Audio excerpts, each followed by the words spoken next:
السلام علیکم ورحمۃ اللہ وبرکاتہ نحمدہ و نصلی علی رسولہ الکریم اما بعد۔ محترم حاضرین اکرام، جتنے دنیا میں نیک لوگ آئے ہیں وہ لوگ موت کی ایسی تیاری کرتے کہ جب ان کے پاس موت کا وقت آتا تو خوشی خوشی وہ اپنی جان دے دیتے اور خوشی خوشی ہنستے ہوئے وہ اپنی روح کو نکلوا دیتے، یعنی کہ آسانی سے وہ ان کا وہ وقت چلا جاتا۔ وہ موت سے پریشان نہیں ہوتے تھے، وہ موت سے گھبراتے نہیں تھے۔ قرآن کریم میں ایک ایسی جگہ ہے جہاں پر اللہ تعالیٰ نے فرمایا کافر تو مرتے وقت تمنا کریں گے ہم دنیا میں زندہ رہیں گے اور بھی جئیں گے، لیکن پورے قرآن میں صرف ایک ایسی جگہ ہے جہاں پر ایمان والوں کا ذکر ہے کہ ایمان والے بھی وہ لوگ دنیا میں زندہ رہنے کی خواہش کریں گے جنہوں نے اپنے مال کا صدقہ نہیں دیا، جنہوں نے اپنا مال خرچ نہیں کیا، جنہوں نے اپنا مال صدقہ خیرات کر کے آخرت کے لیے نہیں بھیجا، وہ دنیا میں رہنا چاہیں گے۔ یعنی جب نیک لوگ ہوں گے وہ اپنی نیکیاں کریں گے، اپنا مال صدقہ کر کے آخرت کے لیے تیاری کر لیں گے، تو ان کے لیے موت کوئی پریشانی نہیں ہے، اس لیے کہ کیوں وہ مرنے سے پہلے ہی مرنے کے بعد کے لیے سارا وہ انتظام کر چکے ہیں۔ تو ایسے ہی سب لوگ جب نیک کام کریں گے تو کسی کو موت سے پریشانی نہیں ہوگی، کوئی پریشان نہیں ہوگا۔ تو حضرت موسیٰ علیہ الصلوۃ والتسلیم کا ایک واقعہ ہے کہ ان کے پاس ایک فرشتہ آ گیا روح نکالنے کے لیے، جان نکالنے کے لیے۔ حضرت عیسیٰ علیہ السلام آ گئے، انہوں نے کہا کہ آپ کا وقت ہو چکا ہے، اگر آپ چاہیں تو اللہ کی طرف سے کی اجازت ہے، اگر آپ چاہیں تو آپ جانور کی پیٹھ پر ہاتھ رکھیں، بیل ان کے قریب جانور تھا، آپ کے ہاتھ کے نیچے جتنے بال آئیں گے اتنے سال آپ زندہ رہیں گے، ہاتھ کے نیچے چاہے 100 بال آ جائیں، 200 بال آ جائیں، اتنے سال آپ زندہ رہیں گے۔ حضرت موسیٰ علیہ السلام نے سوال کیا جتنے بھی بال ہاتھ کے نیچے آ جائیں گے، مثلا 100 بال آ گئے، 100 سال اور زندگی ملے گی کیا پھر اس کے بعد تو پھر آؤ گے جان نکالنے کے لیے؟ فرشتے نے کہا ہاں تب بھی میں آؤں گا۔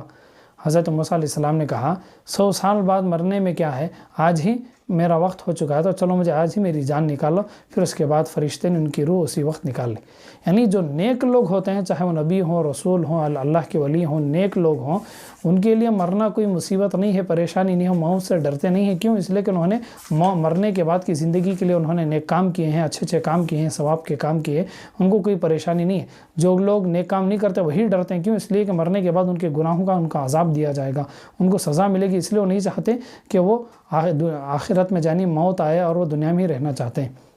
حضرت داؤد علیہ السلام اللہ کے ایک نبی ہیں، یہ بڑے شرمیلے مزاج کے تھے۔ جب وہ اپنے گھر سے باہر جاتے تو گھر کو قفل لگا کر کے جاتے۔ ایک مرتبہ گھر سے باہر گئے ہوتے، جب گھر کے پاس آئے تو انہوں نے دیکھا کہ دروازہ کھلا ہوا ہے، اور اندر آ گئے تو دیکھا کہ ایک آدمی ہے۔ انہوں نے سوال کیا کہ تم اجازت لیے بغیر اور گھر کا قفل کھول کے تم کیسے اندر آ گئے؟ وہ کہنے لگا کہ آپ کیا سمجھتے ہیں، میں معمولی آدمی نہیں ہوں، میں وہ ہوں جسے بادشاہوں کے پاس جانے کے لیے بھی کسی سے اجازت کرنے کی سوال نہیں ہے، بغیر اجازت کے میں بڑے سے بڑے آدمی کے گھر میں بھی اندر گھس جاتا ہوں۔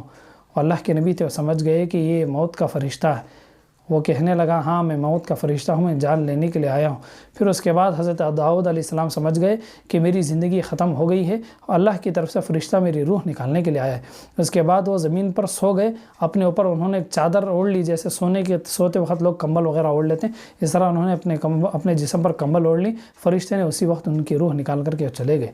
یعنی یہ بھی اللہ کے نبیوں میں سے ہیں، ان کو بھی موت سے ڈر نہیں ہوا، گھبراہٹ نہیں ہوئی، آرام سے وہ سو گئے اور فرشتہ ان کی روح کو لے کر کے چلا گیا۔ حضرت نوح علیہ الصلوۃ والتسلیم کا جو واقعہ ہے، انہوں نے اپنے بیٹے کو سمجھایا کہ آخرت کی تیاری کرو، سب کچھ کرو، لیکن وہ بیٹا نافرمان تھا، اس نے نیکی کا کام نہیں کیا، اور انجام یہ ہوا کہ ان کی آنکھوں کے سامنے ان کی بیٹے کی موت آ گئی، پانی آ گیا، سیلاب اور بارش زیادہ ہو گئی، جس کی وجہ سے پانی میں ان کا بیٹا ڈوب کر کے مر گیا۔ انہوں نے اللہ سے بڑی دعائیں کی کہ اللہ میرے بچے کو بچا لے، میرے بیٹے کو بچا لے، لیکن وہ گنہگار تھا، نافرمان تھا، اللہ تعالیٰ نے اسے زندگی نہیں دی بلکہ پانی میں ڈبو کر کے مار دیا۔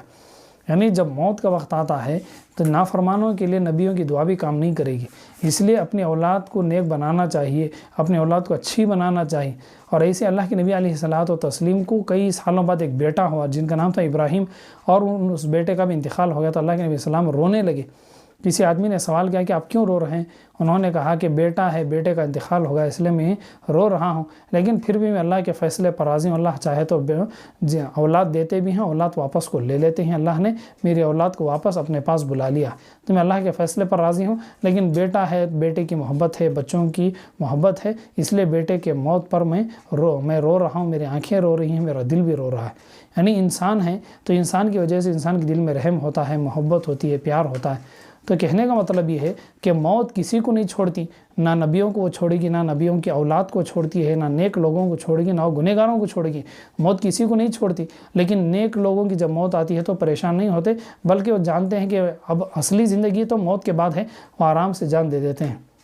اللہ کے نبی علیہ الصلوۃ والتسلیم کے انتقال کا جب وقت آیا تو بہت زیادہ بخار آ گیا، اور بار بار اللہ کے نبی السلام بے ہوش ہو جاتے، اور اللہ کے نبی علیہ السلام کی صحبت خدمت حضرت فاطمہ رضی اللہ عنہ، حضرت عائشہ رضی اللہ عنہ، یہ دونوں کر رہی تھی، ایک بیٹی تھی ایک بیوی تھی، دونوں خدمت کر رہی تھی اللہ کے نبی علیہ الصلوۃ والتسلیم کو۔ وہ جو موت سے پہلے جو حالت ہوتی ہے، سکرات کہتے ہیں جسے، روح نکلنے سے پہلے تکلیف ہوتی ہے، اللہ کے نبی السلام کے پیشانی پر پسینہ آ جاتا، اللہ کے نبی السلام بار بار بے ہوش ہو جاتے، بہت زیادہ بخار بھی تھا۔ اللہ کے نبی السلام اس وقت کہتے ہیں لا الہ الا اللہ ان سکرات ان للموت سکرات، وہ کہنے لگے کہ لا الہ الا اللہ کلمہ پڑھ کر کے کہنے لگے موت کے وقت جو حالت ہوتی ہے، سکرات میں بڑی پریشانی ہوتی ہے، تکلیف ہوتی ہے، وہاں پر بہت کچھ یہ ہوتی ہے، یعنی مرنے سے پہلے دیکھنے والوں کو کچھ سمجھ میں نہیں آتا کہ اسے کیا ہو رہا ہے، لیکن مرنے والے کو معلوم ہوتا ہے کہ اسے کیا تکلیف ہو رہی ہے، اسے کیا پریشانی ہو رہی ہے، جسم میں درد ہو رہا ہے، کہاں کہاں کیا کیا تکلیف ہو رہی ہے۔ تو بہرحال موت ایک ایسی چیز ہے جس نے نہ نبیوں کو چھوڑا، نہ رسولوں کو چھوڑا، نہ ولیوں کو چھوڑا، نہ نیک لوگوں کو موت نے چھوڑا، نہ گنہگاروں کو موت کسی کو نہیں چھوڑتی۔